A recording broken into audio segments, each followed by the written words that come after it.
Tapi saya sih nggak urusan ya. Saya tidak pernah mengatakan hal yang jelek sedikit pun sekalipun tentang Saifuddin Ibrahim kepada orang lain. Saya nggak pernah sampaikan yang jelek tentang Saifuddin. Jadi saya tidak bersalah apa-apa dan tidak pernah berhutang apa-apa dengan Saifuddin. Tetapi sebagai sesama pemberita Injil, ya, saya sangat percaya. 100% saya percaya dengan Saifuddin Ibrahim. Harus bedain itu. Disoy dulu, silakan disoy. Ya, Pak Paul, salam. Shalom. Ya, untung marga saya bukan Gultom, Pak. Langsung disamber dah. Malu-maluin soalnya, Pak. Aduh, ya benar. Gara-gara PGI ini batu sandungan juga, memang betul Pak Paul. Jadi pada akhirnya begini loh, kita yang orang-orang di bawah ini ya Pak ya, misalnya kayak gereja saya, keluarga saya lah ya Pak ya, keluarga besar saya itu kan pada umumnya kalau nggak di HKBP, GKI gitu ya, saya sendiri di GKI, yang lainnya di HKBP. Nah itu kan semua di bawah PGI. Nah, nggak bisa dipungkiri, Pak. Jadinya gini, karena kekecewaan kita dengan PGI, ya bukan pengaruh dari Pak Paul ya, suaranya Pak Paul, bukan. Karena selama udah dari ini dulu, kan, ya, udah teriak, iya. Dan makin parah setelah si Pak Gomar ini, ya kan? Makin parah, kalau menurut saya makin parah. Nah, pada akhirnya apa yang terjadi, kita jadinya begini loh, Pak. Jujur aja di keluarga saya juga begitu, walaupun HKBP, banyak HKBP lah ya di keluarga saya, si Gomar itu kan dari HKBP ya. Nah pada akhirnya kita kalau misalnya untuk yang saat ini ya, persembahan misalnya gitu ya Pak, persembahan itu kita jadinya gimana ya, kalau kebayang nanti ya, yang pasti kan ada iuran dari setiap sinode ya untuk PGI ya, itu udah pasti ya. Nah akhirnya kita membayangkan, wah sebagian nanti dana ini, persembahan saya ini untuk PGI, jadi ada ketidakrelaan, ada apa ya, ada kita rasa nggak plong, nggak bersungut-sungut gitu ya, ya mendingan daripada ke situ, mendinganlah ke yang lain, jadinya begitu ya persembahan kita. Jadi itu pasti mempengaruhi Pak. Kalau kayak kami begitu jadinya, ya udah nggak usah banyak-banyaklah ke ini persembahan syukur dan atau perpuluhan atau kolektif, nggak usah ini nanti kebagian PGI, akhirnya gitu kan Pak. Jadi kita pun jadinya nggak bisa dipungkiri gitu, akibat kelakuan oknum-oknum yang terutama ketuanya itulah udah nggak respect gitu loh. Udah semua orang kayaknya, banyak orang di channel-channel lain juga udah memperbincangkan PGI ini, terutama dalam hal kasus MKC dan Yahya Waloni ini udah terang benderang gitu loh. Jadi maafkan saja ya, saya sih begitu. Suami saya juga begitu. Udah nggak usah lah ngasih perpuluhan persembahan ke GKI gitu. Padahal kita kan selama ini ya saya jujur aja, saya senang di gereja saya gitu. Tapi akibat kelakuannya PGI ini, terutama ketuanya ini, saya jadi nggak inilah Pak ya, nggak sukacita untuk memberikan persembahan ke gereja saya sendiri, yang dimana saya senang di sana gitu loh. Nah ini nggak apa-apa, saya sebutkan aja lah gerejanya, biar gereja itu juga keluar aja lah dari ini, dari iya loh Pak Paul, jadi batu sandungan gitu. Mungkin bukan hanya saya saja gitu, banyak orang yang seperti itu. Ya saya lihat sih teman-teman lain juga pada begitu gitu loh Pak. Nah itu sih menurut saya, jadi ya bagusnya dibubarkan sih, atau sinode-sinode yang selama ini di bawah PGI keluar aja lah. Benar kata Pak Paul, keluar aja. Ngapain gitu loh. Itu menurut saya Pak Paul. Sampai ada di chat itu ada yang bilang ganti namanya jadi Muhammad Gomarudin katanya.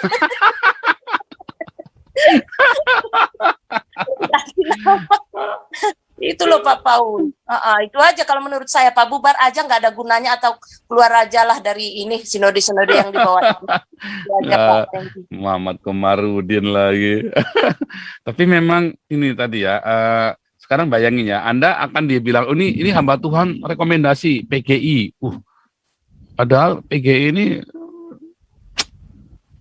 nggak benar semua, ya kan? Ini rekomendasi PGI ini gereja yang benar, padahal jadi malah yang gereja yang benar gara-gara nggak diakui PGI jadi nggak dianggap nggak benar. Gereja yang nggak benar gara-gara diakui PGI jadi benar. Jadi definisi kebenaran bukan Alkitab lagi tapi PGI. Nah itulah yang namanya ragi. Bukan cuma ragi, racun PGI itu ya. Racun itu. Oke lanjut dulu nih biar Pak Nugroho silakan. Ya, terima kasih Pak Paul atas kesempatannya.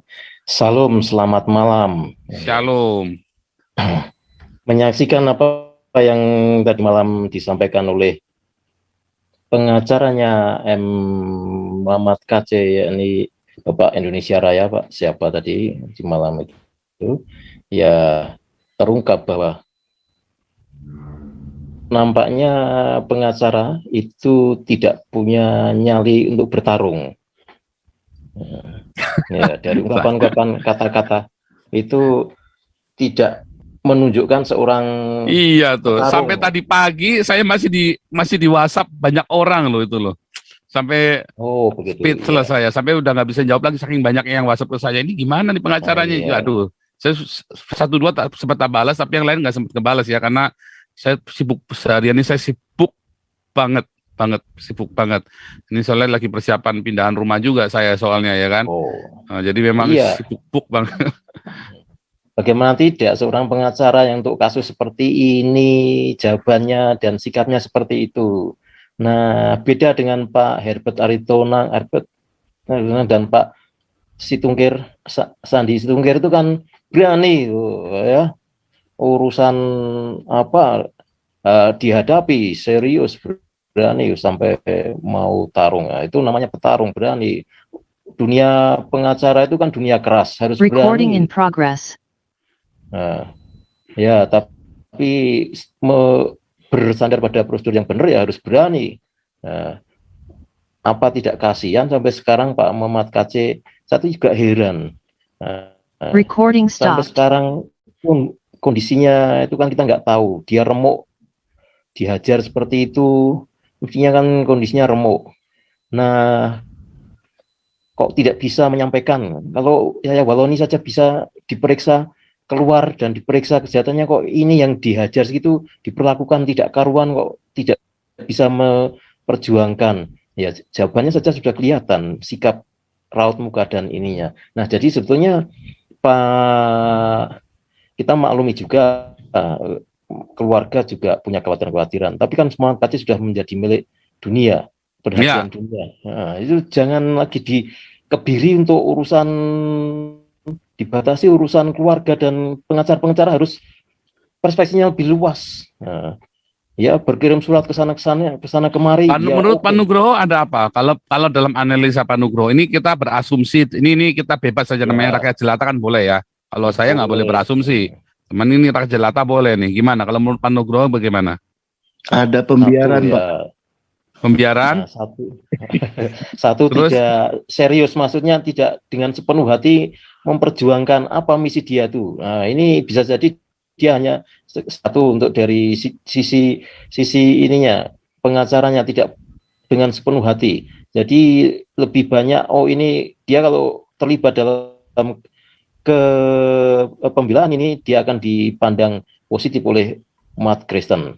Itu satu, tapi nyatanya tidak dengan sepenuh hati. Kemudian ya bisa jadi dia juga ditekan atau agen dari luar sehingga dia itu tidak menjalankan apa utamanya, dia sebagai pembela itu punya tugas apa. Ya kita nggak tahu. Ini adalah dugaan dari rakyat jelata supaya Pak Saifuddin dengar, maksud saya ya. Supaya Pak Saifuddin dengar, kita kumpulkan opini-opini supaya orang tahu apa yang dipikirkan oleh rakyat jelata terhadap lawyer itu, gitu kan? Nggak apa-apa. Jadi ini nggak masalah. Artinya kan ini Pak Nugroho ini kan bukan antara ada dan tiada. Mukanya jelas, namanya jelas, suaranya jelas. Ini adalah opini. Mungkin bukan itu, tetapi paling nggak ini ada opini seperti ini. Ya, gitu ya. Mungkin bukan itu sebenarnya, tetapi ini adalah opini dari masyarakat. Begitu loh. Belum selesai. Itu salah satunya dari pengacaranya. Kemudian juga sebetulnya ketakutan itu timbul juga mungkin dari ancaman-ancaman dari luar terhadap keluarganya atau dia sendiri. Tapi kalau air muka nyatanya ini sudah menjadi kasus internasional, ya kenapa takut? Kalau kemarin tidak digubrak-gubrak oleh Pak Paucan dan channel-channel lain, ini pasti Nggak kebuka. sudah habis. Udah habis. Ini udah mati. Dengan alasan sudah kena COVID gitu saja, Kena COVID. karena penyakitnya. Nah, ini kan mestinya tuntaskan saja. Saya yakin kalau Pak Muhammad Kc itu sudah tahu risikonya, ya risiko terjelek mati, ya, itu sudah tahu. Tapi kenapa pembelaannya tidak optimal gitu? Ya, bisa jadi keluarga memang mendesak, karena anaknya kelihatannya dari saat awal dulu masuk di channel ini, ketika bersama dengan Abi Saifuddin atau sebelumnya itu kelihatannya memang dia tuh tidak punya nyali juga, takut. Nah, ini yang saya juga heran. Jadi sebetulnya mereka tuh nggak perlu takut karena ini sudah menjadi kasus internasional. Kalau ini tidak disuarakan gini, ya pasti sudah habis. Karena itu ya sekalian saja. Ya, risiko sudah tahu. Itu harus disuarakan. Jadi mungkin juga memang ditakut-takuti atau dia menjadi agen dari luar. Itu. Ini saya tidak mengiyakan juga tidak menyangkal. Ini cuma opini ya. Jadi saudara supaya dengar, ya. ini bukan pendapat Maksudnya saya atau saya bisa setuju salah. atau tidak, tapi saya membiarkan ada opini ini mengalir ya. Memang saya kita hari ini salah. ya menjajaki boleh dong ya kan. Artinya supaya didengar bahwa apapun mereka apapun berserius lagi. Anda sedang ditonton ya, para lawyer ini sedang ditonton. Pak Saifuddin ini sedang ditonton. Ya, jadi apapun ini kita ditonton supaya Anda tahu bahwa Anda harus punya jawaban. Ya, karena kita menghimpun dana dari masyarakat. Begitu kan? Ya, kalau dana Oke. kita maksudnya Pak Paul melalui orang-orang ini bisa diberdayakan semua. Ya. Karena maksudnya MKC itu mendapat simpati oleh banyak orang. Jangan hanya sekedar memanfaatkan simpati banyak orang saja pengacara itu. Ya, dulu kan sudah betul.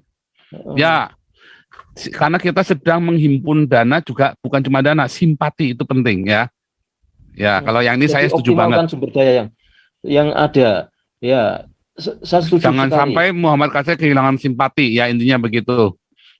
Bentar, ini kita mesti stop dulu Pak Nugroho karena ada laporan diakonia dari Pendeta Zimisun supaya yang diakonia di lapang jangan sampai beku kehujanan. Silakan.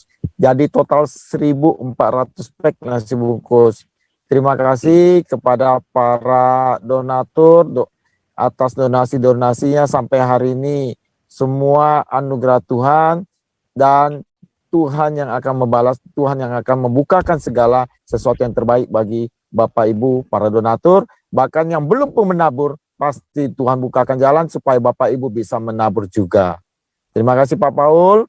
Nanti saya ingin sedikit komen ya. Nanti saya mau ikut sedikit komen tentang PGI. Terima kasih. Ya, oke. Ya. Salam 2 menit Pak Nugroho. Silakan. Jadi Muhammad Kc mendapat simpati tidak hanya di Indonesia tapi juga di luar negeri. Karena itu harus optimalkan media-media yang mendukung media mainstream itu juga harus dihubungi sehingga dapat menggaungkan kasus ini. Kelihatannya tidak ada upaya untuk memanfaatkan komunikasi sehingga oleh tim pengacara pembela. Jadi sebetulnya tidak hanya 3 orang itu saja, tapi perlu dibentuk di sekitarnya selain tim pembela harus memberi masukan ini. Oh, ini kan sekaligus tim pembela itu kan sekaligus sebagai juru bicara humasnya ya. Apa yang harus di blow up harus gitu. Tapi jadi sesungguhnya ini Muhammad Kc itu tidak hanya dimungsuhi oleh yang jelas kalau oleh MUI yang melaporkan, oleh PGI malah ya tidak sinkron dengan pembelaan upaya pembelaan dilakukan oleh pihak-pihak yang selama ini sudah berjuang untuk Muhammad Kc, tapi juga oleh pengacaranya sendiri kelihatannya malah mengkerdilkan perjuangan ini. Di dalam tadi saya lihat Hidayat Mu'alaf Center itu siang tadi, wah ya ada judulnya pecah kongsi Pak Paucang dengan Saifuddin Ibrahim. Wah ya banyak yang dibahas, tapi memang mereka analisanya meleset, tidak memahami apa kita itu ya. Oh, kita masih support Kita tahu. Saifuddin, kita support ya. Saya 100% percaya dengan Saifuddin Ibrahim. Yang saya Betul. tidak percaya adalah orang-orang di sekelilingnya. Nah, Ya. jadi Kalau Saifuddin Ibrahim, kalau ada apa-apa, saya siap bela habis-habisan Saifuddin Ibrahim. Ya, juga saya nggak akan mereka sesumbar juga- lah. Semua udah tahu lah kalau saya bela orang seperti apalah mati-matian. Teman-teman saya udah lama sama saya ngerti lah. Cuman saya khawatir dengan orang-orang di sekelilingnya karena mereka memanfaatkan kebaikannya Saifuddin Ibrahim dan kelemahan karena maunya baik Saifuddin. Nah, itu yang saya takut, makanya saya teriak-teriak sekeras mungkin. Dan seringkali orang-orang itu menutup akses saya kepada Saifuddin Ibrahim. Saya sering ditutup ya, dari dulu ya, dari 2015 saya kenal, saya berapa kali tuh tiba-tiba lost kontak dengan Saifuddin, kayak ditutup gitu orang-orang sekelilingnya itu, berusaha menghalang-halang seperti itu. Tapi saya sih nggak urusan ya, saya tidak pernah mengatakan hal yang jelek sedikit pun sekalipun tentang Saifuddin Ibrahim kepada orang lain. Saya nggak pernah sampaikan yang jelek tentang Saifuddin. Jadi saya Iya. tidak bersalah apa-apa dan tidak pernah berhutang apa-apa dengan Saifuddin, tetapi sebagai sesama pemberita Injil, ya, saya sangat percaya, 100% saya percaya dengan Saifuddin Ibrahim. Harus bedain itu. Nah, ini alat YouTube tolong dipotong kata-kata ini, harus yang jitu ya, nggak boleh nggak jitu ini. sayangnya Oke, saya lanjut, tidak punya Anugrah. kemampuan itu. Maksudnya ini satu lagi. Jadi terkait PGI itu memang mengenaskan karena peran yang harus dia ambil itu mestinya membela anggotanya, warganya yang dalam berbagai hal. Contohnya ketika ada pembakaran gereja, penutupan gereja, mana suara PGI? Tapi kalau dia terus sekarang mengambil langkah memberi maaf, seolah-olah dialah yang berjuang. Memang maafkan itu kita bisa saja, tapi etikanya itu kan di mana itu dia tidak berjuang, membela tiba-tiba memaafkan, seolah-olah mengambil peran orang-orang lain yang sebetulnya dia tidak ikut berjuang membela Muhammad KC. Ya, ini peran PGI ini yang kita pertanyakan untuk di masa datang ini. Kita tidak percaya lagi pada PGI. Memang beberapa gereja harusnya kritis terhadap PGI, bukan PGI-nya, terutama pengurus-pengurusnya yang sekarang ada ini.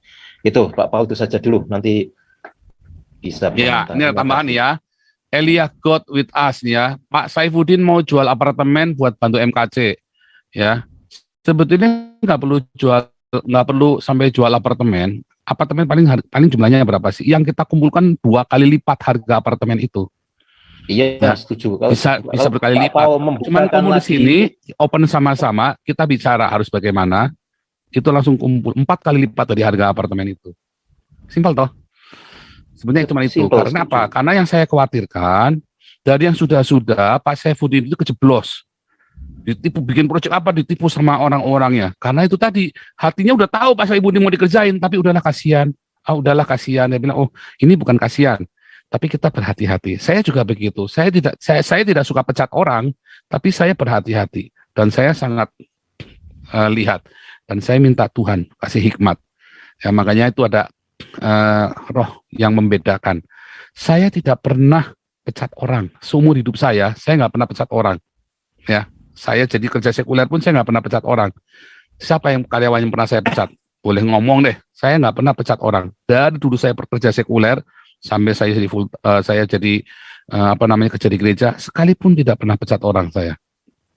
Tetapi saya selalu manage. Makanya tidak ada semua karyawan saya ya semua baik. Tidak pernah ada karyawan saya yang karyawan ya, saya bilang karyawan. Kalau partner sering saya dikhianati karena saya membiarkan. Memang sudahlah, saya suka begitu. Ya, tetapi kalau karyawan semua pasti bela saya. Semua karyawan saya pasti bicara yang baik tentang saya. Karena saya tidak, dan juga saya juga nggak suka bela. Kalau orang salah tetap saya bilang salah. Saya bilang salah tetap salah. Itulah sebabnya saya nggak pernah dicuri sama karyawan. Saya nggak pernah ada karyawan saya curi barang saya. Ya, karena saya sangat open dan saya selalu support mereka dan mereka tahu. Dan biasanya kalau mereka udah kelewatan ya akhirnya mereka yang mundur sendiri. Tapi saya nggak pernah pecat, ya nggak pernah pecat orang. Nah itu penting sekali ya. Jadi Kalau Pak Saifuddin enggak, lemah. Semua lemah, kontrolnya lemah semua, sehingga bolak-balik. Aduh, kasihan Saifuddin itu, kebaikan dia dipermanfaatkan orang yang. Saya bilang, aduh, susah ngomongnya. Saya ketemu orang-orangnya Saifuddin pun ya, saya dimintain uang sama temannya Saifuddin, bayangin. Mau datengin Saifuddin ke Belanda ya, saya dimintain uang sama temannya Saifuddin. Saya bilang, waduh, kasihan bener ini Pak Saifuddin, temannya orang-orang begini semua model yang minta duit, dimintain duit tuh. Padahal Saifuddinnya kan nggak jadi kan. Saya sudah tahu Saifuddin nggak bakal bisa datang. Begitu saya dengar ternyata PB, pembebasan bersyarat waktu itu, bilang mau datang. Saya bilang, oh nggak bisa datang, udah pasti. Saya baru ingat ya itu PB, jadi belum bebas murni, visanya nggak bakal tembus. Tiba-tiba orangnya tempel saya, ya Pak Paul inilah gimana caranya. Dan Pak Saifuddin jadi datang nggak? Ya pokoknya kita sedang upayakan. Tapi ini memang butuh dana yang besar Pak Paul. Ya tolong inilah Pak Paul kasih tahu kita bisa support berapa. Sebentar Pak, saya nggak pernah janji uang Pak sama orang Pak. Saya akan bantu Saifuddin untuk buka channel di sini, tetapi mau kasih duit berapa itu bukan saya Pak. Ada yang kasih cuma 50 euro, ada yang kasih 1000 euro Pak. Saya sampai bilang begitu loh, saya terang-terangan bilang begitu. Pak, ya jangan dong, jangan begitu. Saya kan tahu, saya kan sudah lama di Belanda. Dia bilang begitu loh. Ya kalau Bapak sudah tahu di Belanda, kan Bapak tahu sendiri. Jaringan saya bukan cuma Belanda Pak. Saya sampai ke Swiss, sampai ke Prancis, sampai ke Marseille, seluruh Jerman saya punya jaringan.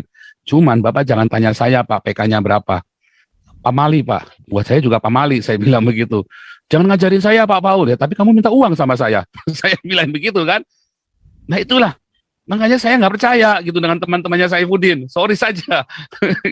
Karena saya sendiri pernah digituin sama temannya Saifuddin yang katanya karib itu ya, teman karibnya Saifuddin. Nah, tapi saya bilang enggak, kasihan Saifuddin. Saya bilang kasihan dikerjain terus. Akhirnya nama Saifuddin jelek gara-gara teman-temannya. Nah itu loh maksudnya saudara, kenapa saya stop dulu. Saya mau lihat dulu siapa nih yang mau ngelola uang ini. Harus jelas dulu siapa yang mau kelola, siapa yang ini. Nanti duit yang nggak perlu malah dikeluarin gara-gara sungkan. Duit yang penting harus dikeluarin, kayak kemarin Pak Hebet minta uang 200 juta gitu kan. Langsung nggak mau gara-gara yang bisikin, jangan nanti begini ini mata duit. Enggak. Yang nggak perlu harus malah dikeluarin, yang perlu malah nggak dikeluarin. Itu yang saya nggak mau. Dan nanti orang nggak percaya saya lagi. Bukan karena saya curang, tapi gara-gara saya bego. Kan repot. Mending saya curang, saya makan duitnya sekalian. Ini baik, karena ini bego nih si Paul nih, nggak bisa lihat orang nih ya. Repot saya gitu ya, saudara-saudara. Jadi kita akan support Pak Saifuddin. Saya percaya 100% dengan Pak Saifuddin. Kalau itu private buat Pak Saifuddin, dulu pun saya mati-matian loh cari dana buat Saifuddin. Dan saya percaya. Ya, ada omongan-omongan itu enggak, saya percaya kamu nggak tahu dalamnya, saya tahu persis di situ apa yang terjadi dengan uang-uang itu. Memang itu semua disalurkan semua di penjara, dan Saifuddin kadang-kadang ya itu tadi dia all out. Nah, tapi untuk private saya percaya, tapi kalau untuk bikin project begini, aduh jangan deh. Mesti lihat siapa orangnya, kamu kerja sama siapa aja. Kalau ngelihat Martin Lucas kemarin si lawyernya, waduh ya.